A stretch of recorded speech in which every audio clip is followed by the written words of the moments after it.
गहपुर जिल्ला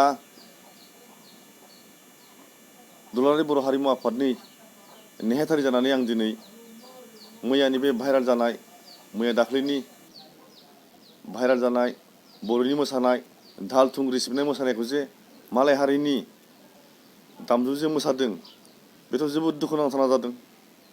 गावनि हारिनि दामनाय देनायखौ मालाय हारिनि दामनायजों मोसानायाथ' माने जोबोद दुखुनांथाव।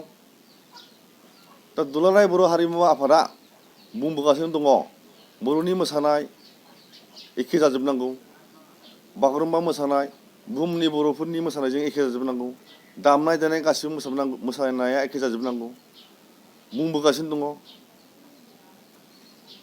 नाथाय रावबो लाया। हारसायासो मोसाखो ना बर'आसो मोसाखो? जायखिजाया मोसाया मानो बर'नि मोसानायखौ बर'नि दैदेनगिरिफ्रा थाल लानांगोन जाहाथे बिदि खालामनाङा। जोंनि मोसानाया नर्थ इस्टजों हाबबाय, क्लासिकेलजों हाबबाय, एखे जाजोबनांसिगौ होननानै बुंगासिनो। जायनो गोसो जायो बेनो मोसाहैयो, मिथिं दावथिं साथामजों साब्रैजों मोसाहैयो। दा बर'नि दैदेनगिरिफोरनाव सोङा। मोनफ्रोमबो जिल्लायाव दुलाराय बर' हारिमु आफादा आफादगिरि नेहाथारि दानानै दोनखाजोबदों। दा बिसोरनाव सोङा। नर्थ इस्टखौ बिसोरनो होना हरखाजोबदों।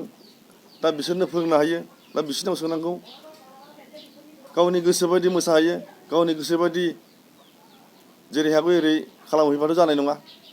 थ' बेनिखायनो आं खावलायो दा जेसेबांखि माने नोंसोर साना मानो बे जानाय नङा। सोलायनांगोन। गावनि हारिनि दामनायजों थांनांगोन, गावनि हारिनि मोसानायजों थांनांगोन। दा इसेबां गिदिर हारिया जोंहा दामनाय दंखायो, देनाय दंखायो, अजस्र आइटेमनि जोंहा मोसानाय दंखायो, आंखालानो गैया। दामखौनोसो हाया जोङो, सुख'नोसो हाया जोङो। जोंहा खाम, जथा, सिफुं, सेरजा गासिबो दंखाजोबो, दामग्रासो गैया जोंनि बे बर' जाथियाव। दा बेनिखायनो आं बयखौबो खावलायो जाहाथे जाय मोसादों दा बे मोसाबाय आरो बिनिफ्राय दा मोसायसै बेखौ आं खावलायो। बेबायदि जादों माने बिसोरो सोङा। दुलाराय बर' हारिमु आफादा मोनफ्रोमबो डिस्ट्रिक्टआव नटिसखौ हरगासिनो दंखायो। मालाबा मास मोनसेजों लायो, मालाबा 2 मासजों लायो, बिदिनो लानानै माने फोरों हरगासिनो दंखायो। बागुरुम्बाखौ बोरै मोसायो, दाहाल थुंग्रि सिबनायखौ बोरै मोसानांगौ बेखौ माने फोरों हरबाय थाखादों। खिन्थु दानि जेनेरेसना सोंनानै खामानिखौ मावा। जायनि थाखाय बेफोर खामानिया जादों।